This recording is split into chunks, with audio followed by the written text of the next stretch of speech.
Bonsoir les amis, fans de l'Olympique lyonnais, bienvenue dans cette vidéo de point sur le mercato de l'OL. Aujourd'hui, un supporter que vous connaissez bien, Flavien. Bonjour Flavien. Salut Teddy, bonjour à tous, merci de me recevoir. Bah écoute, c'est un plaisir pour moi et pour les auditeurs. Flavien, comment vas-tu?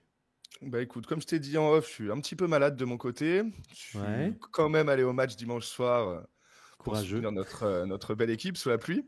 Et puis, Ouais. ben, pas déçu du voyage, hein, comme tu peux t'en douter. Ouais, alors justement, quel a été ton ressenti, toi, vu du stade, puisque tu as suivi l'expulsion de Balerdi? Je pense qu'à ce moment-là, tu t'es dit, ça démarre bien. Penalty pour la casette, tu te dis ça continue très très bien. Donc vas-y, dis-moi ce que tu as ressenti, notamment sur la première mi-temps où quand même on archi-domine, hein, on a beaucoup de cases, et puis on vire à la mi-temps à 0-0. Ah bah, clairement, on était super bien rentré dans le match, il y avait de l'envie, de l'allant offensif. À partir du moment où il passe à 10, à quatrième minute, Ouais, enfin là, oui, bien sûr, on se dit, enfin, je vois pas comment on peut perdre ce match, surtout qu'on les bouffait vraiment, on était tout le temps devant. Et après, ouais. malgré ça, ça manquait quand même de mouvement devant, on était tout le temps aligné à 5, sans Mhm. vraiment de personnes qui décrochent ou qui Ouais. proposent un appel différent. Mhm. Donc, c'était un petit peu long. Et puis, ouais, Ouais. Alex qui rate le penalty. Mm. Là, on commence ça commence à sentir mauvais. Alors justement, quelle était ta position, toi, pour la compo de départ? Est-ce que tu comprends le 3-5-2? Est-ce que tu comprends que Pierre Sage, qui a perdu les deux premiers matchs de la saison, on va dire, voulait se rassurer en faisant ce système de jeu qui avait ramené un point de lance? Est-ce que toi, tu étais étonné, déçu de ce 3-5-2 ou tu trouvais que c'était assez normal? Dans l'idée, à la base, je l'accepte. Je me dis pourquoi pas, à voir surtout comme on a bien commencé le match. Par Ouais. contre, pour moi, dès que Balerdi sort, on peut pas continuer à jouer comme ça. Mm. C'est là où la première grosse erreur de Sage là-dessus, c'est de jouer encore avec la peur au ventre. Mhm. Avant le match, quand on voit les matchs de Marseille d'avant, je peux l'entendre, même à domicile, même si Ouais. bon, c'est pas ce que j'aurais fait. Mm. Enfin, c'est pas ce que je voudrais qu'on fasse, Mhm. mais non, une fois qu'on est à 11 contre 10, c'est plus possible de jouer comme ça à la maison. Enfin, là, vraiment, j'ai été Tu grosse trouves, déception vis-à-vis ouais. de Sage, Tu pour moi. trouves voilà, qu'il y a eu beaucoup trop de frilosité. Moi qui commentais le match, je pensais vraiment sincèrement qu'à la mi-temps, je comprenais qu'il fasse pas de changement en première mi-temps parce que finalement tu grilles un changement, en plus on dominait, donc il n'y avait pas vraiment raison de le faire, mais par contre on vire à 0-0. Alors certes on a beaucoup de cases, mais tu te dis si je fais rentrer mes fusées, Fofana, Nuama, je vais fatiguer les défenseurs, je vais étirer le jeu et ça va me donner des opportunités que là finalement on n'a pas tellement eu parce qu'en deuxième mi-temps, il n'y a pas non plus des occasions de dingue, quoi. Bon, il y a le but de Kaletachar et de Cherki en toute fin de match, mais des occasions, il n'y en a pas tant que ça, je trouve, finalement, en deuxième mi-temps. Non, non, mais donc ils sont revenus avec la mi-temps avec bien plus d'envie que nous, j'ai eu l'impression. Ouais. Enfin, contrairement à justement en première mi-temps où on les a complètement Mhm. éteints. Et ouais, non, moi non plus, je comprends pas pourquoi. Bah, c'est ce que j'ai noté. Hein. Noama Fofana, pourquoi attendre autant? Ouais. Fofana, à chaque fois qu'il rentre, il Ah oui. illumine le match. Oui. Et là, quand même, attends, je sais plus, j'ai pas exactement la minute précise à laquelle ils sont rentrés, mais Ouais. Je crois que 75e pour Fofana, et Nuama peut-être un petit peu avant ou après, je ne sais plus. Mais en tout cas, bon, enfin, Nuama n'a pas été très impactant. Il met un tir de 20 mètres qui passe à côté, mais hormis ça, finalement, on l'a pas tellement vu. Par contre, Fofana, bon, bah, il fait des différences en permanence, quoi. Et tu te dis que si tu l'as sur toute une mi-temps, il y a bien un moment où il va te choper un penalty. Je rappelle quand même qu'il a déjà provoqué des pénaux. Il peut te marquer des buts, il peut te créer des opportunités. C'est lui qui avait donné des passes décisives vers Orban, etc. et Donc, surtout, je sais pas si tu te rappelles, quand il a joué en piston, on oui, a vu qu'aussi il était capable de faire les oui, efforts défensifs et de récupérer exactement. des ballons. Donc c'est Exactement. pas comme si c'était un mec qu'on laisse sur le côté gauche et qui Mm, joue juste l'offensif et qui peut nous faire des trous. Non, moi je trouve il avait montré qu'il pouvait faire le taf en piston mm, et c'est pour ça que je comprends encore moins qu'il joue mm. pas plus tôt, quoi. Bah, c'est sûr que conserver Abner et Maitland-Niles en piston alors que tu es en supériorité numérique, à la limite À que tu, domicile, ouais, voilà, que tu gardes le 3-5-2, pourquoi pas, mais il faut mettre des pistons beaucoup plus explosifs. D'autant plus que tes milieux de terrain, Matic, Tolisso et Vertou, et ils ont c'est quasiment pas rien des foutu. 10. C'est Ouais, pas des 10, quoi. et puis ils sont super lents, c'est-à-dire que ils ne pénètrent pas en dribble, ils sont incapables de dribbler. Alors Tolisso, on va dire, c'est le plus entreprenant de tous. c'est lui qui provoque le penalty, mais Verretou, bon, alors je sais pas, j'ai pas eu l'occasion de discuter avec toi de Verretou, mais est-ce que tu penses que c'est une bonne addition à notre équipe? Bah non, moi je trouve il apporte ni offensivement ni défensivement au final. Ouais, C'est un petit peu le même type de profil qu'on avait. exactement. Donc voilà, c'est ni un Pour 6 ni moi, un 10, voilà, c'est encore un 8 qu'on cumule, c'est un Cacré, un Toli. Enfin pour moi, exactement. c'est toute la même veine Mais de joueurs qu'on a au milieu. je suis absolument d'accord avec toi. Pour moi, c'est un joueur qui n'apporte aucune plus-value.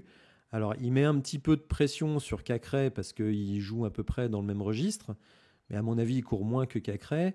Et d'une certaine manière, il est moins percutant offensivement qu'un Tolisso. Par contre, le point commun entre tous ces joueurs, bah, c'est que ça joue au ralenti, c'est qu'il y a plein d'erreurs techniques, c'est que ça tire pas de loin. Seul Mm. tir de Tolisso, un tir du gauche de grand-mère. Verretou, il n'a pas shooté une seule fois au but depuis qu'il est à l'Olympique Lyonnais. Et Matic, lui, alors je sais pas, il doit avoir un pied beau ou un truc comme ça, mais il ne tire jamais, jamais, jamais. Je pense que depuis qu'il est arrivé à l'Olympique Lyonnais, il a dû tirer 5 fois en tout, quoi. C'est un truc de fou. Donc finalement, tu n'animes pas tes ailes parce que, on va dire, les pistons sont pas assez efficaces. Et en plus, au milieu de terrain, ben, il se passe pas grand-chose. Donc finalement, ce 3-5-2, il facilitait les choses pour Marseille, puisque eux, finalement, ils avaient juste à rester regroupés, ils n'étaient pas tellement mis en danger, on les faisait pas tellement courir, et au final, bah, ils nous ont pris en contre. Et moi, je comprends pas du coup. Si on fait un 3-5-2, bah, du coup, maintenant que Cherki a prolongé, bah, moi, je voudrais plutôt que jouer avec Matic pointe basse et Verretou Tolisso pointe haute, bah, je mettrais à limite, je sais pas, En Tolisso 6. Matic Ouais. et ouais, et Cherki en 10, tu vois. Ouais. Essayer un truc qui nous donne un petit peu d'allons offensif, un Mm. peu de folie, mais là, ouais, avec ce milieu, ouais, on ronronne, on se fait chier. Oui, bah, oui, en plus, à regarder, c'est pas terrible. Comment tu avais vécu, toi, le match de Lens? Bah, pas super non plus, écoute. Ouais, parce qu'il y en a beaucoup qui étaient satisfaits de prendre un point à Lens. Bah, si on regarde le résultat, oui. Après, bon, c'est toujours pareil. Si on fait que des matchs nuls contre tout le monde, bah, Mais- on va finir 15e. Ouais. Je sais pas si c'est l'ambition qu'on a. Non, je pense pas. Donc voilà, non, début de saison médiocre. Mhm. Et je comprends pas pourquoi on continue cette compo. D'ailleurs, Ce j'ai vu que qui, Textor a tweeté tout à l'heure qu'il voulait plus voir le 3-5-2. Ouais, alors justement, bah, C'est un figure-toi que problème aussi, mais bon. oui, oui, j'ai effectivement que le propriétaire soit là à donner la tactique. D'ailleurs, donc dans ma vidéo du jour sur Pierre Sage, on y reviendra dans le deuxième sujet sur Pierre Sage. Effectivement, Textor en interne, alors visiblement, puisque tu me dis qu'il a fait un tweet sur le sujet, en interne en tout cas, il a dit j'en ai ras-le-bol de votre 3-5-2, je vous ai acheté plein d'attaquants, on a plein d'attaquants, ils cirent le banc. Certains d'entre eux en plus sont quand même chers, hein. Enfin je veux dire. Nuama, c'est quand même 28 millions et demi. Fofana, c'est une vingtaine de millions. Orban, c'est 15-20 millions. Mikotadze, 18,5 et tout ça. Et finalement, ils ont un temps de jeu extrêmement réduit.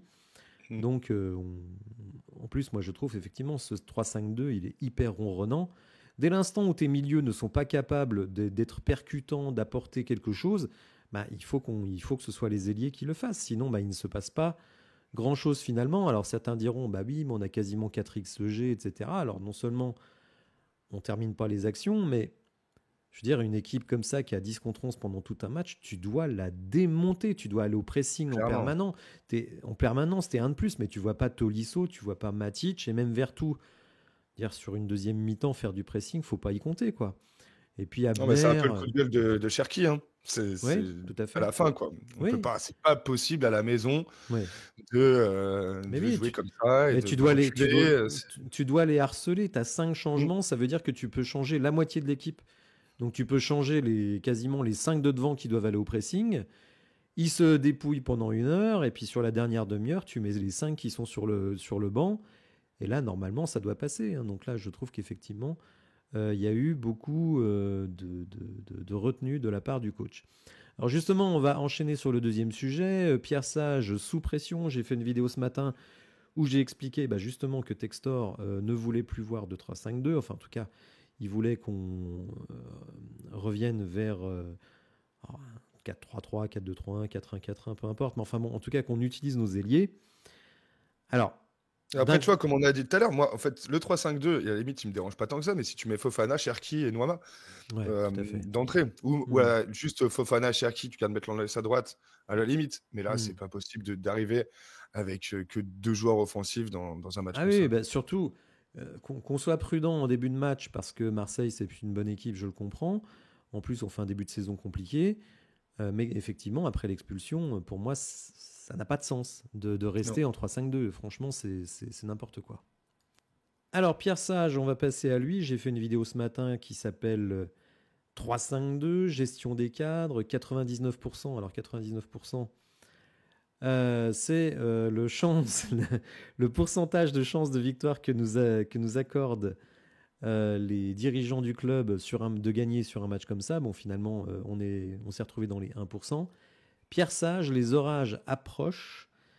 Et donc, on nous apprend que, déjà, le système de jeu, Textor en a ras-le-bol, que les joueurs, ils trouvent aussi que Pierre Sage, il est beaucoup trop prudent, qu'il ne prend pas assez de risques, notamment dans ce match-là. Là, tu as parlé de Ryan Cherki.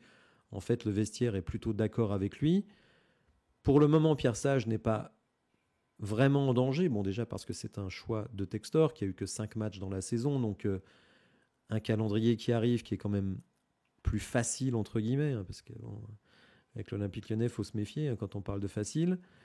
Toi, quel est ton point de vue sur Pierre Sage ? Bah écoute, on en avait parlé longuement l'année dernière. Moi, c'était un gars que j'aimais beaucoup. J'étais content. Il avait fait le sauveteur l'année dernière. Mais là, comme on en a parlé en ce début de vidéo, pour moi, il joue trop avec la peur au ventre. Oui. Et il manque de prendre des risques, que ce soit dans ses compos de départ, dans ses changements qui arrivent trop tardivement. Et voilà. Et de ne pas accumuler. Moi, je mettrais plus d'offensif dans cette équipe quand même. Comme je te dis, le 3-5-2, c'est une chose. Mais ça dépend après l'animation que tu mets autour et les joueurs que tu mets dans ta compo. À ton avis, pourquoi il est devenu aussi frileux alors que finalement, l'année dernière, il a joué quasiment tout le temps sur la deuxième partie de saison en 4-3-3, depuis l'arrivée de Matic, de Benrahma et compagnie. Comment se fait-il, selon toi, qu'il soit aussi frileux en ce début de saison ?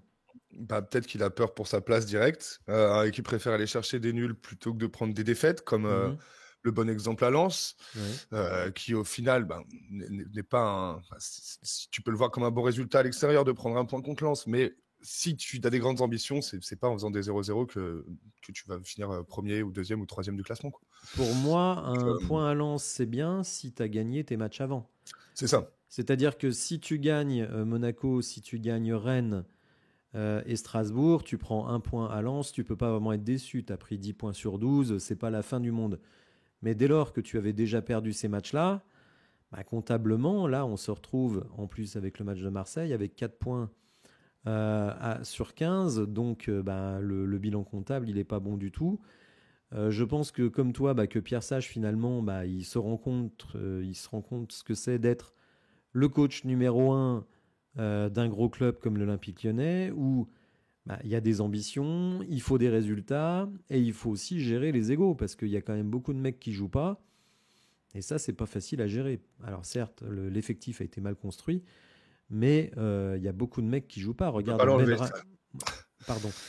un Benrahma qui était titulaire l'année dernière, quasiment à tous les matchs, et là, qui ne nous joue pas du tout sur les 3 derniers matchs.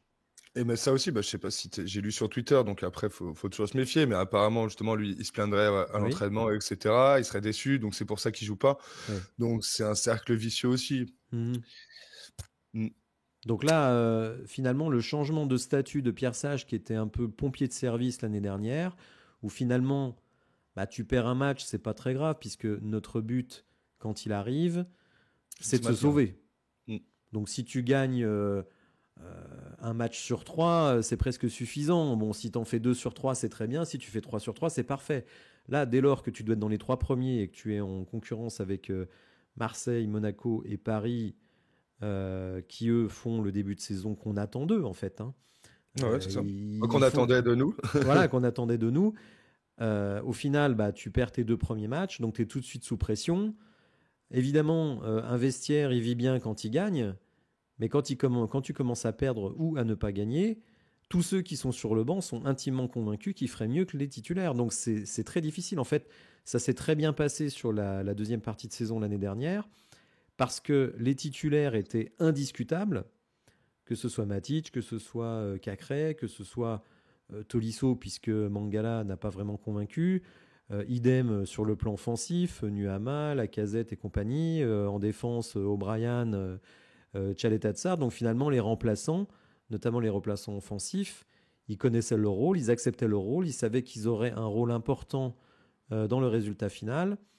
Et là, cette année, finalement, comme il y a beaucoup de joueurs qui ne s'imposent pas comme titulaires. On voit que Cacré là, a été sorti du 11 après 53 titularisations consécutives. On met Verretou à sa place. Qu'est-ce que tu as pensé de Verretou, toi qui étais au stade? Franchement, moi, le Cacré, là, en ce début de saison, me déçoit vraiment beaucoup. Donc, j'étais content de ne pas le voir titu. Après, bon, et quand force est de constater aussi que quand Verretou sort, c'est là qu'on se prend les buts. Oui, Donc, mais tu ne me parles pas de ce qu'a fait Verretou. Est-ce que tu non, trouves que la rentrée de il apporte Verretou est pas bonne? grand-chose. Mais oui, Non, pas, mais moi je pas dirais qu'il excellente. apporte rien du tout. Il apporte rien du tout. Il Mais apporte du coup, là, si rien j'ai peut-être. défensivement parce qu'il va pas au pressing. Il n'apporte rien offensivement parce qu'il ne tire pas, parce qu'il ne crée rien. Alors je dis pas que Cacré c'est meilleur, mais je dis que Verretou pour le moment je ne vois rien du tout. Ah non, mais de toute façon, moi, sur recrutement, j'étais pas pour. Ouais, Mais je pense quand même que, en tout cas, sur ce match contre Marseille, là, ouais. Verretou fait un meilleur match que Cacré. Hmm. Après, aussi, il faut voir ce qu'on a dans l'effectif. Moins Tu vois, mauvais si on tu va n'es dire. pas moins mauvais, voilà. De toute façon, moi, ce que je t'ai dit, moi, je jouerais avec 2-6-1-10, là. Je jouerais pas avec 3-8 Ouais, qui ouais. court pas. Donc, à partir de ce moment-là, tu peux me mettre n'importe qui. Matic, Tolisso, Cacré, Verretou ou Tessman. Oui. Tu me mets les trois dans l'ordre que tu veux. Pour moi, ça va pas. Oui, Dans tous parce les que cas. Donc, aucun ne crée quoi que ce soit en fait. c'est ça. Et en plus Tolisso et Matic, c'est peut-être les milieux les plus techniques, mais c'est ceux qui courent le moins. Mm. En En fait, on n'a plus. aucun mec qui est capable d'avoir un petit peu de technique et de cavaler. Enfin, je veux dire, quand tu as connu Paqueta et Guimarães et que tu regardes les mecs qu'on a aujourd'hui, franchement, ça pique les yeux, quoi. Ouais, ou un peu plus loin, Diarra haïtien. Ouais, bah oui, effectivement. Mais là, franchement, c'est affligeant ce qu'on voit au milieu de terrain. Alors, Pierre Sage, qu'est-ce que tu penses? Est-ce que tu penses qu'il est un petit peu dans l'œil du cyclone? Est-ce que tu penses qu'on va lui laisser du temps? Combien de temps? Et toi, à titre personnel, qu'est-ce que tu souhaites? Du coup, moi, je le garderai encore, bien sûr. Oui, C'est un peu tôt, comme on l'a dit. Franchement, là, on tape quand même Rennes, Monaco, Lens, Marseille sur les 5 oui, premiers matchs. oui. Donc, forcément, le calendrier était pas facile. Après, Ouais, là, mais tu bon, les prends à domicile quand même, les deux gros là. c'est vrai. Parce que là, C'est vrai, tu c'est vas vrai. devoir aller les jouer à l'extérieur, hein. Alors, gagner à Monaco, c'est pas si difficile que ça parce qu'on va dire le public ne pèse pas trop, mais à Marseille, c'est pas simple, hein. C'est pas la même. Du coup, moi, tu vois, je pense qu'il y a, je sais pas, il doit rester une dizaine de matchs jusqu'au derby. Oui, Si j'arrête un petit peu, enfin, il faut repasser dans la première moitié du classement obligatoirement, oui. gagner nos matchs d'Europa League, Mhm. taper Saint-Etienne, et après on peut rediscuter de ça.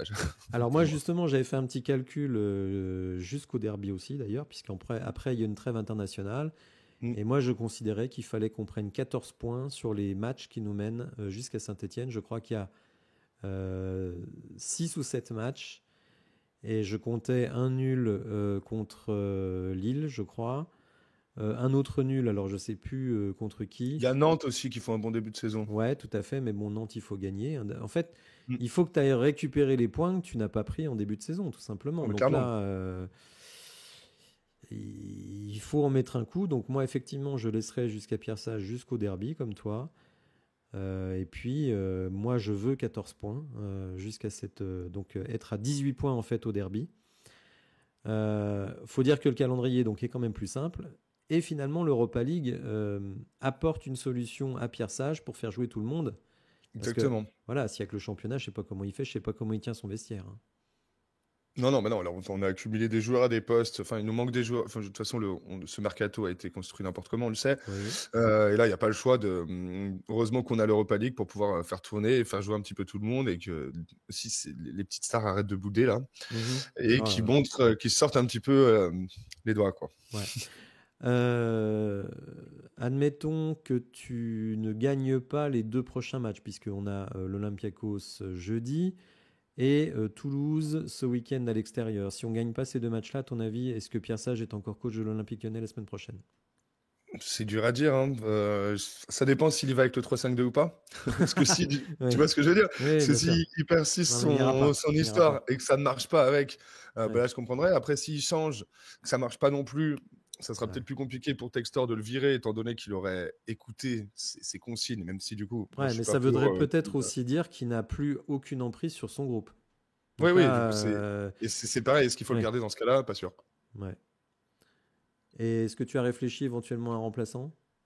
Non, franchement, pour être honnête, moi, j'ai beaucoup d'affection pour ce Oui, mais type. enfin, J'espère qu'il va s'en sortir. Non, non, mais je suis d'accord. Franchement, ouais, j'ai pas réfléchi.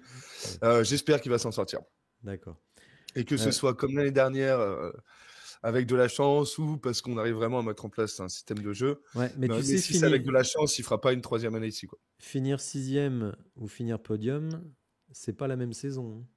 Non, clairement pas, ouais. C'est pas la même saison. Il faut savoir que l'année, pas la saison qui vient de s'écouler, mais la saison précédente, la sixième place, elle n'est pas qualificative pour l'Europe, hein. Bon, maintenant, elle le sera, hein, puisqu'on a 4 places en Ligue des Champions potentiellement. Mais le but du club, c'est quand même, et aussi, c'est un impératif économique. Parce que là, si Ouais, tu veux, ouais. depuis quelque temps, on se prend quand même dans la tronche la réalité économique de l'Olympique lyonnais. Plan de licenciement de 100 employés, je ne sais pas si tu as vu ça. Euh, Textor qui a dû apporter 60 millions pour avoir de la trésorerie immédiatement parce que comme on devait vendre pour plus de 100 millions mercato et qu'au final on n'a fait que 40, bah finalement on n'arrive pas à On a payer les comblé les trous, ouais. fournisseurs, etc. Mais oui, non, je veux dire, se qualifier pour la Ligue des Champions, c'est presque un impératif économique. Parce que sinon, bah, il faudra que Textor mette la main à la poche ou alors que tu vendes à nouveau les meilleurs joueurs, c'est-à-dire Fofana, c'est-à-dire Lucas Perry, etc. etc. Donc, si à chaque fois tu vends tous tes meilleurs joueurs, je ne sais pas comment tu Et maintiens une que qualité tu fais un d'équipe. mercato pourri Oui, sans réfléchir, oui, oui. on va pas s'en sortir là, Mais c'est sûr. c'est ce qu'on faisait sur la fin de Olas. C'est-à-dire qu'à chaque fois, tu vendais tes meilleurs joueurs pour pouvoir combler les trous financiers. Et derrière, tu recrutais des mecs qui étaient moins bons. Et ben, au Mm. final, ça fait plusieurs années qu'on est au-delà de la Le sixième place. déclassement, ouais. Oui, non, mais c'est exactement ça, un déclassement. Alors après le cas... Attends, ça n'a pas marché.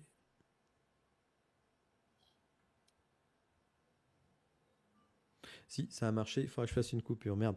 Bon, tant pis. Après le cas Pierre Sage, on va passer au bilan des recrues. Alors, toutes n'ont pas joué énormément de matchs, mais on peut quand même avoir sur certains un premier avis. Donc à l'écran, on va commencer avec l'ami Lucas Perry qui est devenu gardien numéro 1 cette saison. Qu'est-ce que tu en penses? Bah, je l'avais trouvé bon sur les premiers matchs. Après là, contre Marseille, quand même, en Ouais, revoyant les buts des tribunes, je m'étais pas rendu compte. ouais, Mais bon, quand même, je le sens fautif un peu sur les 3 buts. ouais, tout à fait. En termes de placement, il se fait Oui, lober alors que c'était ce qu'on reprochait à Lopez. oui. Il fait 2 mètres, je sais pas combien, il se fait lober. Ah oui, mais Bon, il s'est fait totalement prendre sur ce truc-là. mm, Ce qu'on peut quand même noter, c'est que l'ami Lucas Perry, sur les 6 derniers matchs officiels, c'est-à-dire la Coupe de France, la finale de la Coupe de France, les 5 matchs de championnat, il encaisse quand même énormément de buts. C'est-à-dire que l'année dernière, on nous disait tout le temps, j'entendais partout, ah, si ça avait été Lucas Perry, il l'aurait arrêté. Combien c'est de fois vrai. j'ai entendu ça?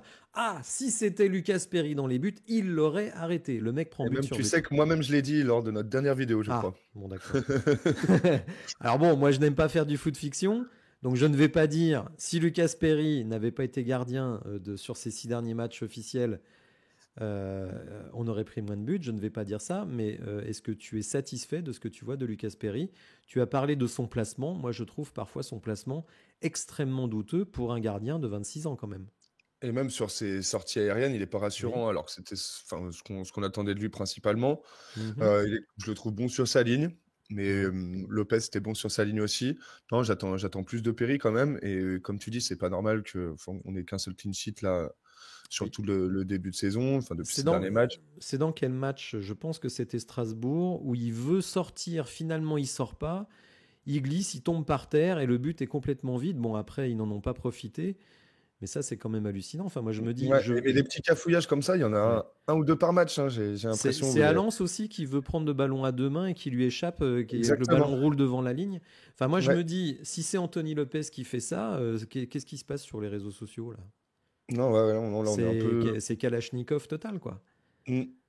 Donc en fait Après, moi ce toujours que pareil, j'entends... est-ce que Oui. quand on voit la défense, le milieu, enfin, Oui, non il mais concède justement, aussi beaucoup d'occasions.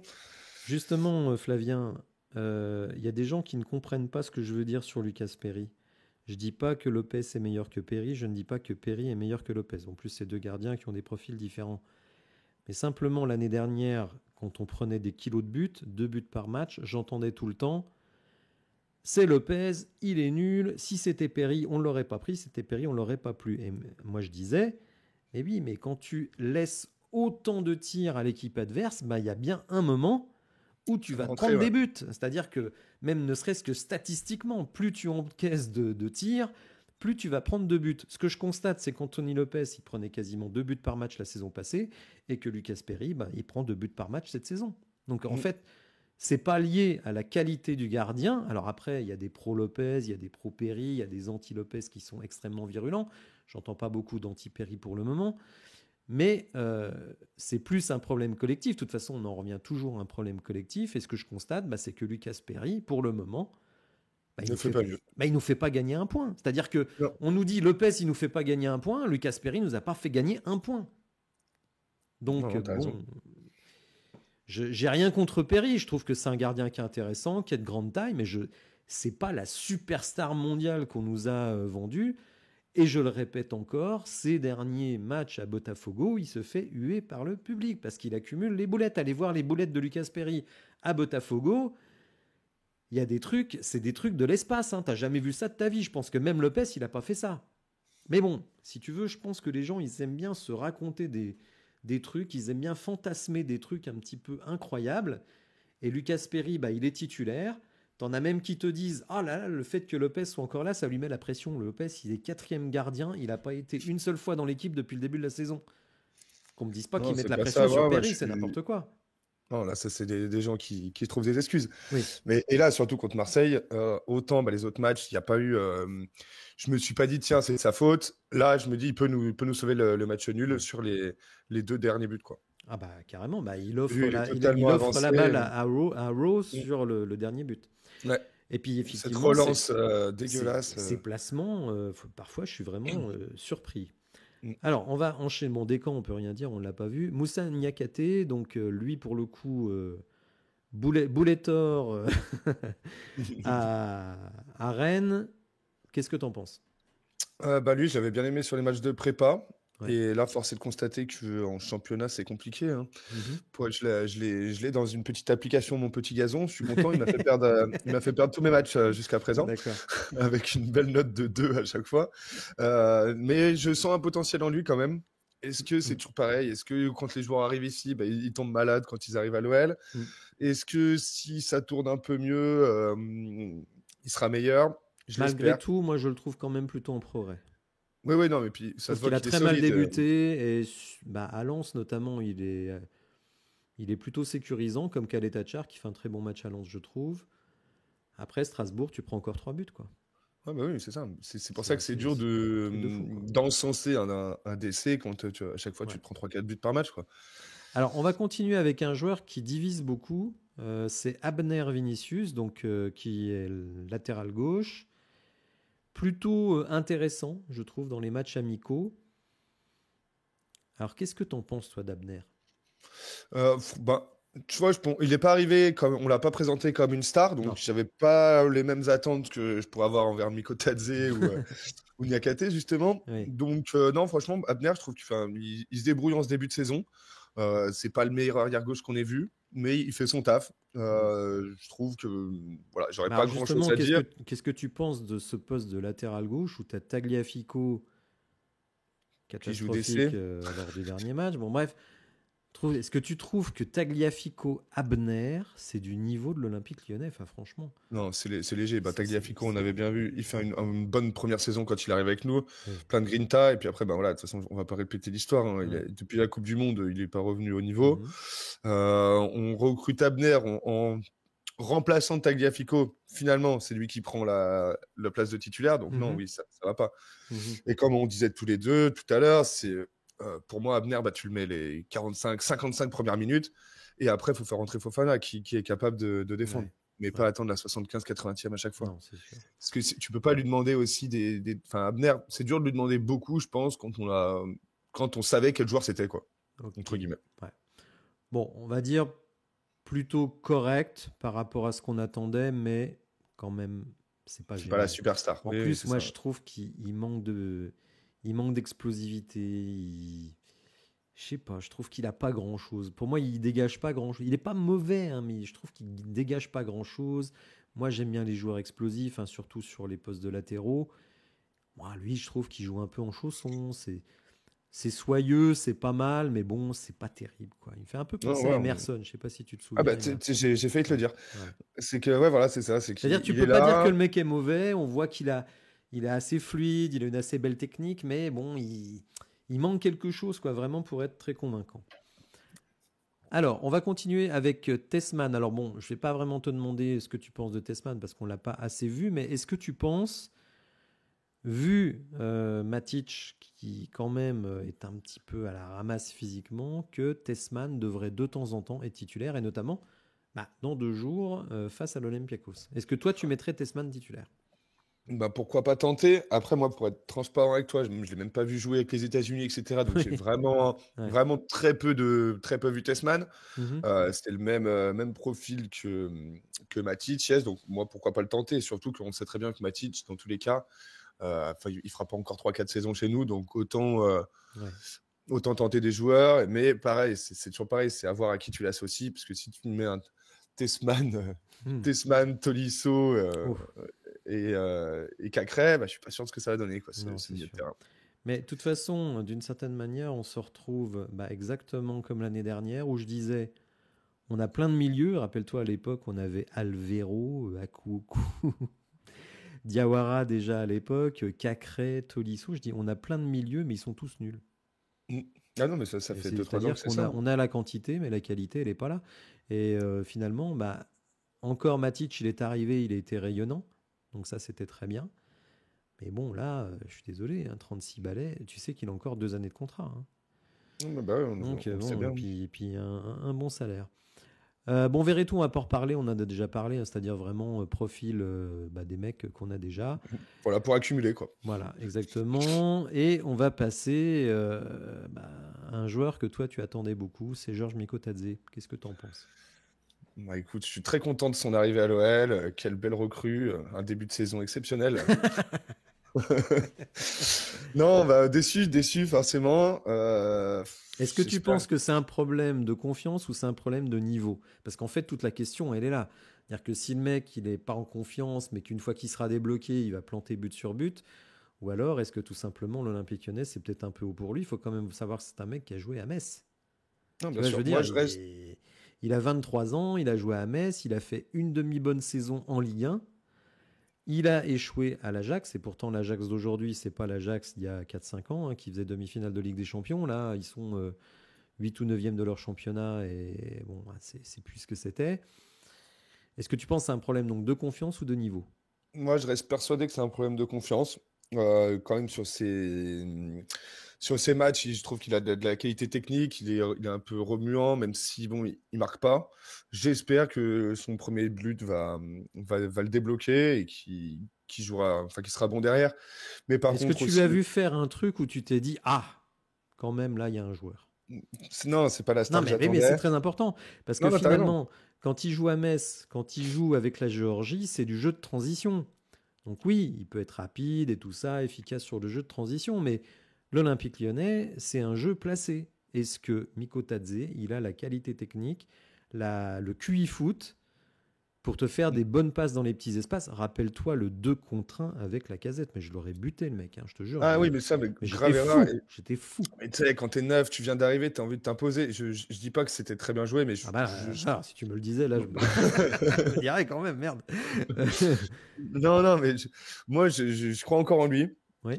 J'espère pas me tromper et j'espère que j'ai hâte de le voir marquer son premier but pour, enfin, si premier but il y a un jour, Oui, ça pour viendra que quand même, espérons-le. c'est ça, pour voir si justement c'était une question de confiance et voir si après ils arrivent à combiner avec la casette. Je sais pas, je vois qu'il y a en ce moment, il y a plein de. J'ai lu des trucs aussi sur lui qui, à l'entraînement, il était un peu moins impliqué qu'au début. Ah, mais c'est pire que ça, puisque dans l'équipe aujourd'hui, on dit il est décevant en termes d'investissement. Mm, c'est ça. Bah, C'est-à-dire comme qu'en ça. gros, il est vexé de pas être titulaire et donc il n'en fout pas une ramette. Donc bon, Donc ça, moi aussi, ça m'a grandement déçu parce que que tu sois pas bon en match et que après que tu boudes toi-même et que tu montreras à l'entraînement, bah là, c'est totalement de ta faute et là, je pardonnerai pas ça, hein, clairement parce pas. que faut jamais oublier un truc, c'est que Pierre Sage, par exemple, il titularise Orban dans l'attaque à 2.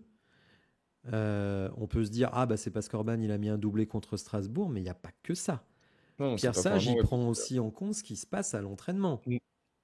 Tu vois ce que je veux dire? Ah, mais clairement. Et donc je pense qu'Orban, après ses 2 buts, quand il dit à Pierre Sage, parce qu'apparemment il s'est un peu adressé à lui, rappelle-toi, Pierre Sage en conférence de presse dit j'ai compris ce qu'il a voulu me dire, etc. En gros, Orban il a dû dire Miko Tadze, il en branle pas une à l'entraînement. Moi, je me défonce et tout ça, et j'ai pas ma chance. Donc là, il a sa chance, il met 2 buts. Et depuis, Miko Tadze, et il démarre sur le banc. C'est pas un hasard. Ce n'est pas possible que ce soit un hasard. Non, Et, clairement pas. et ce que je trouve en plus gravissime, si tu veux, c'est que Miko Tadze, il réalise son rêve. Porter le Mm. maillot de l'Olympique Lyonnais. Il porte le numéro 69. Tu vois ce que je veux dire? Enfin, Ouais, non, mais je veux très bien ce que et tu veux qu'il dire. soit pas impliqué à fond, c'est quelque chose qui me dépasse. Et surtout que là, enfin, que c'est à peu près le même article que toi de l'équipe, je pense, Oui. que là, j'ai l'impression qu'il y a une petite coalition entre eux à dire Pierre Sage, machin, donc du coup, on se bouge pas à l'entraînement. Là, ça, Ah, c'est inacceptable. On a l'impression d'être de 1 ou 2 ans en arrière, là, oui. quand il y avait cette histoire et que la Casette était obligée de jouer. Enfin, tu vois, Mhm. j'ai l'impression qu'on se retrouve tout le temps avec les mêmes histoires qui, avant, c'était des histoires qu'on laissait à Marseille et Ouais. que maintenant, on les a récupérées, nous. Alors Donc, ça justement, commence à dans, me dans- fatiguer dans un ma peu ça. vidéo du jour, je disais que David Friot donc, avait été débarqué. C'est pas encore officiel, mais enfin bon, on sait que ça va arriver. Il a raté le mercato sur le plan des sorties. Visiblement, c'est vraiment ça qui lui est reproché. Mais au final, aujourd'hui, qui incarne l'autorité à l'Olympique Lyonnais? Parce que Ah ouais, Friot, c'est pas, si tu veux, il a pas mangé un clown. Je pense que c'est pas le gars le plus sympathique de la terre. Mais bon, à un moment donné, quand tu as des mecs qui manquent de professionnalisme, tu te souviens peut-être que il y a des joueurs qui s'étaient plaints parce qu'ils étaient pesés 2 fois par semaine et que s'ils étaient au-dessus du poids, ils avaient des amendes. Tu te rends compte quand même qu'on est obligé de les de mettre des surveiller amendes pour comme le des poids. gamins. Non mais c'est un Ah truc oui, de c'est n'importe fou. quoi. Donc, C'est un clairement. truc de fou dans un club comme l'OL à 3 ou 400 millions de budget. C'est quand même un truc de malade. Mais est-ce que le problème de Textor à vouloir toujours donner son avis, ça crée pas des problèmes d'ingérence et donc du coup après Oui, les mais joueurs alors aussi ils justement, savent plus qui écouter, qui est le oui. chef, qui est, Là, je sais si pas, tu veux, peut-être tu tout as est lié, hein. Prudhomme qui est directeur général de l'Olympique Lyonnais, bon, qui s'occupe, on va dire, pour simplifier, de l'administratif. Tu as Pierre Sage et ses assistants. Tu as Textor qui est un jour à Rio, l'autre jour aux États-Unis, un jour sur son île, un jour à Lyon, un jour en Angleterre pour essayer de racheter Everton. Finalement, on n'y arrive pas. Bah, qui au quotidien, mais enfin, ce qui est terrible, si tu veux, c'est qu'on a des joueurs, j'ai l'impression que c'est des enfants. Si t'es pas derrière leur dos en permanence, ils foutent plus rien, ils foutent le bordel, ils se laissent aller, ils bouffent n'importe quoi. Enfin, mais Ah oui, et c'est Pierre n'importe Sage, quoi. lui, il est emmerdé parce que c'est pas, on voit bien que c'est pas un gars, tu vois,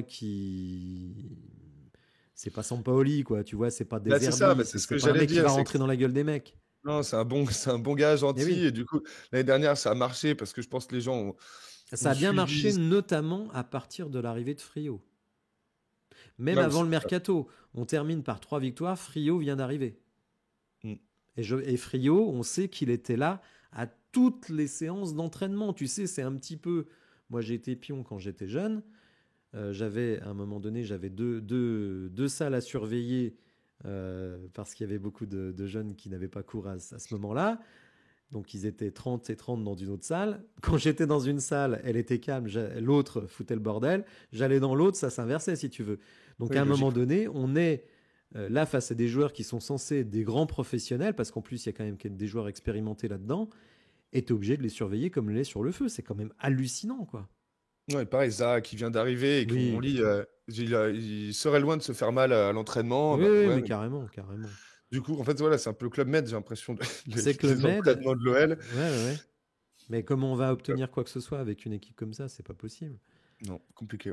Donc, ouais, il nous manque, il manque quelqu'un ouais, qui serre un petit peu la vis. Le problème, si tu veux, c'est de trouver quelqu'un qui va avoir cette autorité tout en sachant que Textor ne veut pas de quelqu'un qui va faire le recrutement.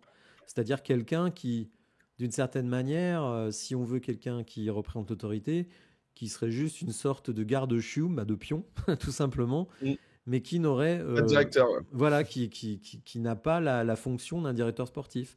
Je sais pas où tu trouves un mec comme ça, quoi. Ou alors, il faut sortir Jamal Alioui d'assistant coach et devenir un peu superviseur de l'équipe, et c'est lui le père Fouettard, en fait. Ou un Juninho, non, qui avait un peu ce rôle à un moment, qui n'avait pas marché, mais... Juninho, je le vois pas venir dans le bourbier qu'est à l'heure actuelle l'Olympique Lyonnais. Malheureusement, non, mais il aurait pu avoir ce rôle, tu vois, moi, je pense. Oui, mais le problème, c'est que Juninho, il est trop entier. Rappelle-toi, il a même sanctionné Paqueta. T'imagines. Bon, le problème, c'est que les mecs qu'on a là, tu les sanctionnes, ils vont te faire tomber. Rappelle-toi Fabio Grosso, qui a voulu remettre en cause certains statuts. Au bout de 7 matchs, il prenait la porte, quoi. Quand les mecs veulent te faire virer, ils perdent des matchs. Ils ont l'impression qu'ils n'en ont rien à faire. Seul leur petit bonheur compte, et ça, ça boude, quoi. Ça continue. Ça boude comme des enfants. Ouais, et ça continue. On pensait que c'était fini, mais non, ça continue. Donc, et surtout que c'est d'autres joueurs maintenant qui se mettent à le faire. C'est ça.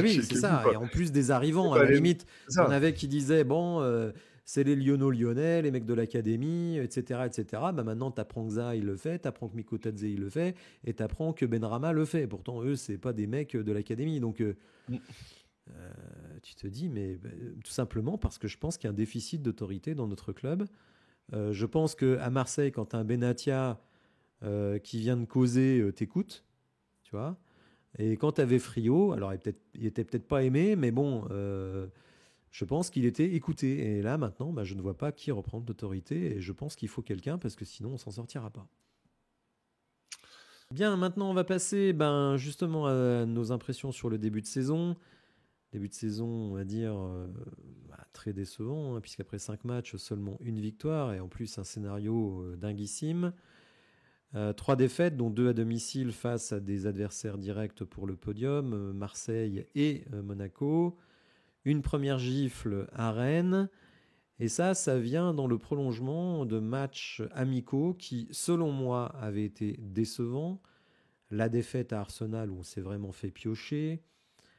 La victoire face à l'Union de Berlin, je l'ai déjà expliqué 1000 fois, ils avaient fait rentrer que des mecs de Ligue 2 à la mi-temps, et c'est là qu'on marque nos buts. Mais avant ça, 0-0 face au Torino, défaite face à Sampoli, 3-2 face au Tyrol, qui est une équipe du bas de tableau autrichienne.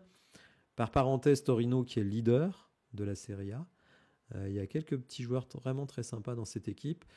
Ce début de saison, cette préparation, on va parler déjà de la préparation.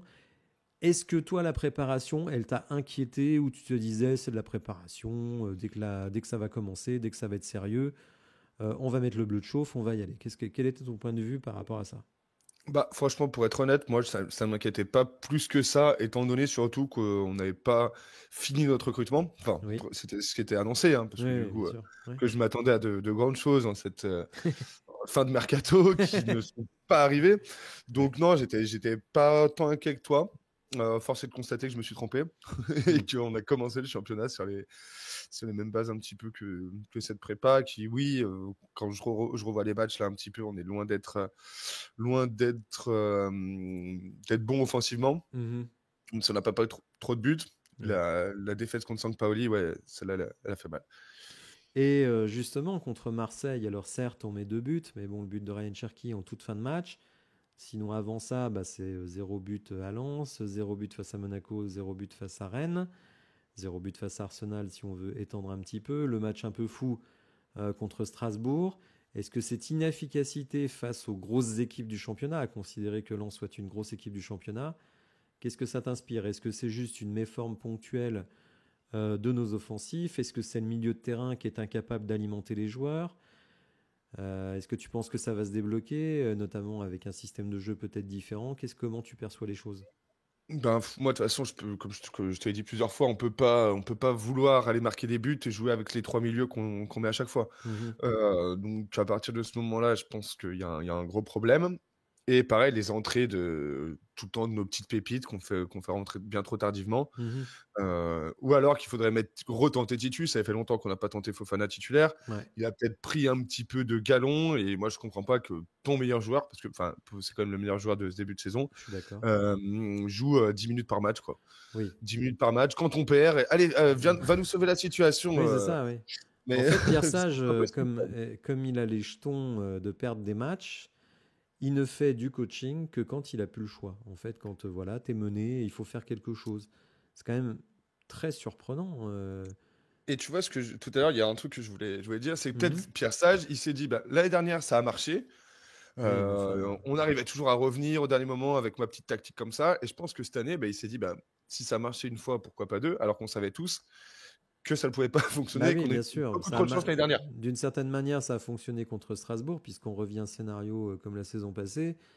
Mais bon, quand tu joues des équipes, puis bon, déjà, je pense que c'est pas une méthode qui est tenable sur l'ensemble d'une saison, surtout si tu es ambitieux. Là, quand même, en plus, si on regarde bien la deuxième partie de saison, autant je trouve qu'on a joué de malchance en début de saison l'année dernière, autant sur la deuxième partie de saison, on va dire, on n'est pas malheureux. Là, tu retrouves, on va dire, une situation à peu près normale, bon, sauf le match de Marseille. Mais tu peux pas te dire, je bâtis ma saison en me disant, j'attends d'être mené pour réagir. Mm. C'est très difficile de mettre des buts dans le foot, hein. C'est le Ah, truc le bah plus ouais, ouais. difficile. Et donc, tu peux pas te dire, ah, on arrivera toujours à marquer. D'autant que cet été, ce qui marque le plus ton été, c'est ton incapacité à marquer. Le nombre de mi-temps où on met 0 but, le nombre de matchs où on met 0 but, il est hallucinant. Dès lors qu'on parle d'équipes de première division, quoi, qui ont Et été là, tu nos prends adversaires. Marseille, on entame le match avec 9 joueurs défensifs à domicile. Oui. Donc Manque En fait, c'est ça le d'ambition, problème, c'est ouais. on n'est pas bon défensivement, on n'est pas bon offensivement. Donc c'est Ce qui est difficile compliqué de... c'est difficile de gagner des matchs Et on n'est pas bon au milieu. Voilà, Ouais. donc... Alors, est-ce que ce début de saison, tu l'attribues, on va dire, une difficulté de mettre en place? On nous a servi sur Monaco et Rennes que bah, c'était le mercato, que les joueurs avaient la tête ailleurs, etc., etc. Je remarque que le dernier jour du mercato, on gagne contre Strasbourg et que depuis, on fait un nul, une défaite. Alors certes, une défaite, on va dire, anomalie statistique, si on veut dire. Mais est-ce que tu penses qu'on va pouvoir enfin lancer notre saison avec un calendrier plus clément ou est-ce que tu es inquiet tout simplement? Bah, je suis quand même inquiet. J'espère que les petits problèmes dans le vestiaire vont se régler aussi, parce que ben, ça aide forcément pas. Ouais. Quitte à mettre des joueurs qui, si c'est des têtes de mule un petit peu, ben, on les met dans le loft et voilà, ils arrêtent de nous prendre la tête. Non, mais franchement, parce qu'on va pas là toute l'année se dire ah bah tiens, lui, il voulait jouer, il joue pas, mais il est nul. Ah bah on le fait quand même jouer parce que c'est lui. Mm. Je pense on peut pas construire un club comme ça. Et voilà, là, on en a marre de ces saisons merdiques. Ouais. Moi, je pense, comme on l'a dit là tout à l'heure, on a quand même 10 matchs là jusqu'à Saint-Étienne, Oui. où quand je les ai devant les yeux, franchement, Oui, on il n'y n'est a pas rien contre de transcendant. non, on n'est pas contre des cadors, à part Lille, Et qui encore, fait, Lille, cette saison, c'est c'est plus pas. Lille de l'année dernière, ouais, Ouais. mais Lille qui quand même, bon, reste Il y a des un bons des seuls joueurs. qui est même Mm. à notre niveau, on va Oui. dire, Oui. alors que tous les autres sont en dessous, Oui. dans l'idée. Donc non, si là, d'ici Saint-Étienne, on n'arrive pas Et d'ailleurs, à remonter le en fin de classement, à gagner saison des matchs. pardon, en fin de saison l'année dernière, on a fait quasiment carton plein face aux équipes en dessous de nous. Voilà, c'est ça. Et Ouais. puis, je sais pas si tu te rappelles, à une époque, l'OL, on était les pros pour gagner contre les bons, perdre Ouais. contre les mauvais. Oui. Écoute, là, il y a quand même plus de mauvais que de bons. Donc, Oui. si on gagne tous nos matchs contre les mauvais et qu'on perd contre les bons, bah, ça sera déjà pas mal. Oui, tu prendras déjà beaucoup de points parce que finalement, Exactement. avec le problème des droits télé, il y a, je trouve, dans ce championnat, d'ailleurs on le voit d'ores et déjà au classement, je vais d'ailleurs l'afficher, que tu as, on va dire, 3 locomotives. Normalement, il y aurait dû y en avoir 4, hein. Mm. Donc PSG, Marseille et Monaco qui ont déjà 13 points. Donc qui sont à largement plus de 2 points par match. Et ensuite, déjà, tu as un trou. C'est-à-dire 4 points pour arriver à Lens, qui n'a mis que 5 buts en 5 matchs. Hein. Donc quand on présente Lens comme un cador alors qu'il reste sur 3 matchs nuls et qu'ils n'ont mis que 5 buts cette saison, je dis quand même. Quand tu vois que Nantes est 5e et Reims est 6e. Et après, quand tu vas sur le bas de tableau, tu as du Angers, aucune victoire, 9 buts encaissés, 3 marqués. Saint-Etienne, bon, on va même pas revenir sur leur 8-0, mais ils n'ont mis qu'un but depuis le début de la saison, Saint-Etienne quand même. Auxerre, c'est très faible aussi. Donc en fait, les droits télé font que les petits clubs n'ont pas pu vraiment recruter et au contraire ont dû vendre. Donc d'une certaine manière, ça augmente le delta qu'il y a entre les meilleures équipes, en tout cas les plus gros budgets, et les plus petits budgets, ce qui fait que nous, comme on est un gros budget, eh ben on perd beaucoup de terrain sur les autres gros budgets. Donc là, par exemple, on est quand même déjà à 9 points du podium, puisqu'on a 4 points en 5 matchs et que les 3 premiers ont 13 points. Et en plus, une différence de but très négative. Donc on a déjà quasiment 10 points de retard sur le podium. Sur le podium, oui. Après, en revanche, la 5e, 6e place sont à une victoire, quoi. Oui, mais l'ambition, c'est quand même, quand tu as le budget de l'Olympique Lyonnais, c'est d'être au moins en Ligue des Champions. Au pire, 4e pour jouer les matchs de barrage. Et là, on en est loin. Oui, clairement. Bon. Alors, justement, on va enchaîner avec les ambitions de la saison et je vais montrer ce que pensent les bookmakers de notre situation. Bien, donc on va regarder nos amis bookmakers, le site Winamax, qui est un des plus gros sites de paris sportifs en France. Donc, c'est pour le titre de champion de France, je précise. Donc, le Paris Saint-Germain est à 1,25, Monaco et Marseille. Alors, Monaco 8, Marseille 9. C'est un peu surprenant d'ailleurs que Monaco ait une cote inférieure. Ensuite, alors là, il y a ce fameux gap. On retrouve le RC Lens à 25, le LOSC à 50 contre 1, l'OGC Nice. Je trouve que c'est mal payé pour l'OGC Nice parce que moi, je trouve qu'il y a quand même de la qualité dans cette équipe. 75 contre 1. Rennes, 75 contre 1. Alors, je précise que les cotes, c'est après notre défaite face à Marseille. Et donc, l'Olympique lyonnais, qui, au bout de 5 journées de championnat, est à 100 contre 1 pour être champion de France. Qu'est-ce que ça t'inspire ? Bon, je ne nous aurais pas mis beaucoup plus, franchement. C'est pas. Enfin, est-ce qu'on peut envisager qu'on va gagner ce championnat, même en étant un grand rêveur? Tu sais que je le suis. L'année dernière, je t'ai annoncé la victoire en Coupe de France toute l'année. On allait en finale quand même. C'est vrai. Mais là, moi, je ne vois pas. Enfin, déjà, si on joue les 3 premiers, une des 3 premières places, je serais content. Donc là, en gros, Winamax considère qu'on est la 8e équipe du championnat. Est-ce que toi, c'est ton avis aussi ? Avant le début du championnat, non. À l'heure actuelle, c'est difficile de nous voir plus haut. Je nous mettrais. On est quand même meilleur que Lens. Bah, je sais pas. T'es pas sûr ? T'es pas sûr ? Je suis pas sûr. Ouais. Et sur les papiers, ouais, avec l'effectif, je te dirais qu'on a un meilleur effectif que Lens. On a peut-être un meilleur effectif que Lille. On a peut-être un meilleur effectif que Rennes. Mais après, quand dans les. Nice, dans c'est les pas sûr. Moi, honnêtement, je verrais Nice juste derrière le trio de tête. Mais voilà, après, quand tu vois comment on joue, nos résultats depuis le début de la saison, c'est compliqué de nous voir plus haut que ça. Donc au final, tu nous vois combien ? Je pense qu'on va finir 4e, moi. 4e quand même ? Ouais. Ok. Alors, moi, je pense que Nice, c'est pas que c'est supérieur, c'est pas que l'effectif est meilleur, mais je pense que c'est plus cohérent, même s'ils ont un défenseur central de plus de 40 ans, mais enfin bon, bref. Je pense qu'on est meilleur que Lens, je pense qu'on est meilleur que Lille, je pense qu'on est meilleur que Rennes sur la durée. Ils nous ont mis une torche, mais sur la durée, je pense qu'on est meilleur que Rennes. Donc moi, je nous vois 5e et éventuellement 4 si on arrive à faire un meilleur parcours que Nice. Donc européen, oui, mais 4e, c'est pas sûr, mais en tout cas top 3, pas du tout. Ça, c'est sûr. Et il faut pas oublier aussi que, pour moi, le joueur qu'on n'a pas recruté cet été, qui nous manque au milieu, arrive en janvier, quoi. Donc oui, Almada, je compte sur Almada pour donner un peu de liant à cette équipe. Enfin, après, c'est dans longtemps quand même. Voilà, moi le problème, c'est que j'ai peur qu'on ait pris beaucoup de retard parce que finalement, ce que je voulais dire avec l'histoire du gap entre les gros budgets et les petits budgets, c'est que je pense que Paris, Marseille, Monaco, ils vont prendre quasiment le maximum de points face aux petites équipes. Je ne vois pas beaucoup de petites équipes capables d'arrêter ces équipes-là. Et comme nous, on a déjà pris un retard conséquent, alors certes, elles vont se jouer entre elles, donc forcément, elles vont perdre des points. Mais va vraiment falloir, là, enclencher notre saison. On va regarder un sondage que j'avais fait, alors avant le début de la saison, je précise. auprès donc des abonnés de la chaîne. Bientôt 4000, les amis, ça s'approche. On est à 4925, je crois. 3925, donc on se rapproche des 4000. Si vous êtes un habitué de la chaîne, n'hésitez pas à vous abonner. Alors, donc le sondage qui a été réalisé, je le rappelle, avant le début de la saison. Donc toi, avant le début de la saison, tu nous voyais top 3. Oui. Et donc, tu faisais partie des 15% de personnes qui nous voyaient top 3. 66% nous voient 4-6. Moi, je suis dans cette fourchette-là.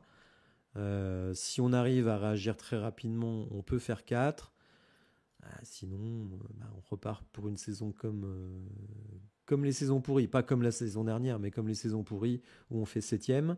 8e, ouais. Voilà. Entre 7 et 12, 18%. Entre 12 et 16, 1%. Et personne ne nous voit descendre en Ligue 2. Peut-être certains nous voient faire un barrage, mais bon, on est quand même moins pessimiste que l'année dernière. Après, avec Auxerre, Saint-Etienne et Angers, ça va être dur aussi. Oui, c'est ça. C'est vrai chercher la descente. C'est vrai que ces équipes-là paraissent d'ores et déjà condamnées. Tu as bien fait aussi de rappeler qu'effectivement, au mois de janvier, il va se passer des choses. Alors, je ne serais pas aussi affirmatif que toi sur Almada. Parce que, comme l'OL, comme le groupe Eagle a besoin de pognon, si Almada... Bon, il se trouve que Almada ne fait pas une bonne saison pour l'instant à Botafogo.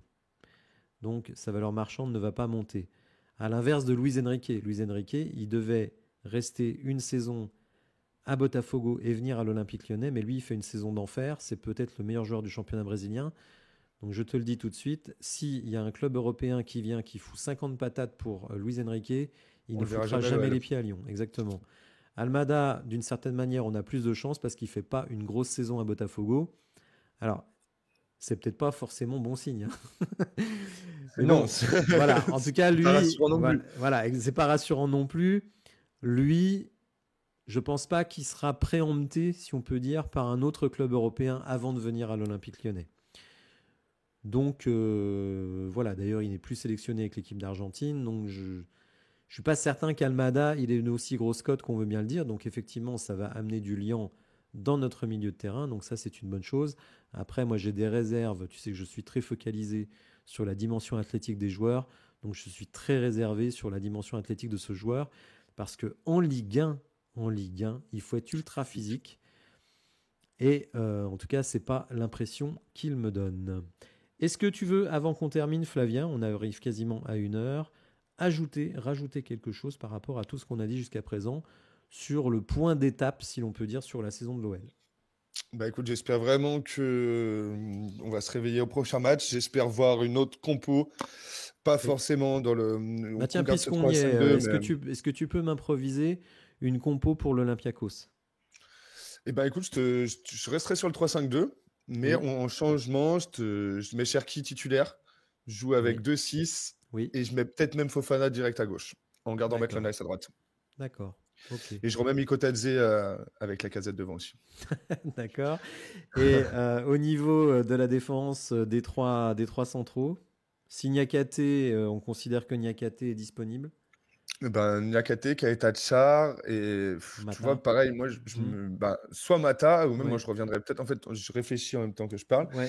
Ce que je me demande, si moi, si je remettrais pas Tolisso derrière, Oui. ça fait de la place au milieu. Ouais, on n'était pas d'accord avec moi l'année dernière là-dessus, mais On a Omari, hein, faut pas l'oublier, qui est sur le banc. Il faudra parce que Pierre Sage croit en lui. Moi, je n'apprécie pas ce joueur. Bon, maintenant que c'est un joueur de l'OL, je vais évidemment le soutenir s'il joue, mais est-ce que toi tu le connais un peu, Omari, quand non, même? je le connaissais pas du tout. J'avais Ouais. entendu les éloges que tu avais fait sur lui. Ouais. Non, catastrophique la saison passée à Rennes. Hein, Bon, écoute, Pierre Sage, je le connais puisqu'il l'a vu avec les espoirs. Il croit en lui. Bon, moi, pas du tout. Bah, pourquoi pas le tenter alors, parce que moi j'aime bien Mata à droite aussi quand même, ou en piston. T'as vu, Donc, il met quand même une galette pour Keita Tchar. Il n'y a pas beaucoup de nos joueurs qui sont capables de faire des centres de cette qualité. c'est pour ça que moi ça m'embête aussi de le mettre dans l'axe. Bah oui, parce Et, que finalement, il ne monte plus. c'est ça. Mais ça, c'est lié aussi à des choix de mercato. Le départ d'Adrielson, qui est complètement délirant. Ouais. Dire tu es déjà en galère sur le poste de défenseur central et tu laisses partir Adrielson, ça franchement c'est quelque chose que je ne comprendrai jamais. Bah, pour recruter en plus Omari qui. Oui, mais tout à fait. À la limite, si tu gardes Adrielson et que tu prends Marie, on va dire comme 4 ou 5e décès, à la limite, je comprends. Mais là, bon, si c'est ton. Tu vois quand même que dans le dernier match, il peut le mettre sur le terrain, puisque Niakate est blessé. Il met Tagliafico, 1m75 en défense centrale, parce que c'est ce que j'ai dit. D'une certaine manière, le match à 10 contre 11 fait qu'on n'a pas vraiment pu tester cette défense centrale. Et d'ailleurs, je constate que avec un Tagliafico, tu avais plus de vitesse. Tu as vu comment il s'est fait bouffer sur l'égalisation. Bref. Clairement. Donc, j'aurais bien aimé voir ce que ça donnait à 11 contre 11 avec Tagliafico dans les 3 centraux. Hein. Je pense que ça aurait été une boucherie du côté droit. Hein. Ça aurait été une boucherie. Et attends, tu sais quoi? Même moi, je referais revenir quelqu'un qu'on a oublié et qui était l'année dernière a fait des très bonnes entrées, c'est Diawara. Quand on a ce milieu pourri là, je comprends pas pourquoi il a pas du temps de jeu, je pas pense qu'il y a forcément un problème de comportement avec Diawara. Ah ouais? Oui. Parce que je trouve ça incompréhensible, moi, Comme je l'ai déjà expliqué, il n'a pas été retenu avec l'équipe des U19. Ouais, c'est quand même pas terrible, hein, l'équipe des U19. Il faut dire que Koumbedi est titulaire avec les U19. Mamadou Sarr, il est titulaire avec les 19. Et Bengi, notre deuxième ou troisième gardien, il est titulaire avec les U19. Et ben Mamadou Diawara, il n'a pas été retenu dans l'équipe. Et sur les derniers matchs, il n'est pas dans le groupe non plus. Donc moi, je pense qu'il y a un problème non pas de niveau, mais de comportement avec Mamadou Diawara. Je ne vois pas d'autre explication. Ouais, bah, franchement, moi, pour le coup, quand il y a des problèmes de comportement, j'ai l'impression ça ressort un petit peu. Là, j'ai rien entendu à ce sujet-là. Mais oui, sinon, j'arrive pas à comprendre non plus, alors qu'il avait. Pour le coup, lui, c'était quand même quelqu'un capable de casser des lignes par le dribble. Moi, c'est un joueur que j'apprécie. Attention, je ne le critique pas, hein, mais j'essaye de comprendre pourquoi il n'est pas retenu avec l'équipe nationale alors qu'il est sélectionné, qu'il a joué les matchs amicaux. Il n'est pas retenu pour la compétition, alors que je pense qu'on n'a pas des milieux de terrain d'exception en U19. Et là, avec Pierre Sage, alors que le milieu de terrain est un problème, qu'on n'a pas de box-to-box, qu'on manque de qualité athlétique, et ben le mec, il reste à la maison. Donc ça, je ne comprends pas. Je ne vois qu'un problème de comportement pour qu'il soit traité comme ça. Mais peut-être que je me trompe, hein, je n'ai aucune info sur le sujet. Bref, bah écoute Flavien, je te remercie infiniment d'avoir été disponible pour ce point d'étape sur la saison de l'Olympique Lyonnais. C'était pas facile, surtout que tu es malade et puis qu'en plus on est dans la foulée de l'Olympico qui s'est très très mal passé. Et hier, heureusement qu'on l'a pas fait hier parce que c'est vrai. Merci à toi, on se retrouve très très bientôt et on espère une bonne suite de saison pour l'Olympique Lyonnais et un beau parcours en Ligue Europa. Clairement. Merci à toi Flavien et merci à vous de m'avoir suivi. Si vous avez apprécié la vidéo, n'hésitez pas à la liker, à vous abonner à la chaîne, à activer les notifications. Et je vous dis à bientôt pour de nouvelles infos. Merci, au revoir.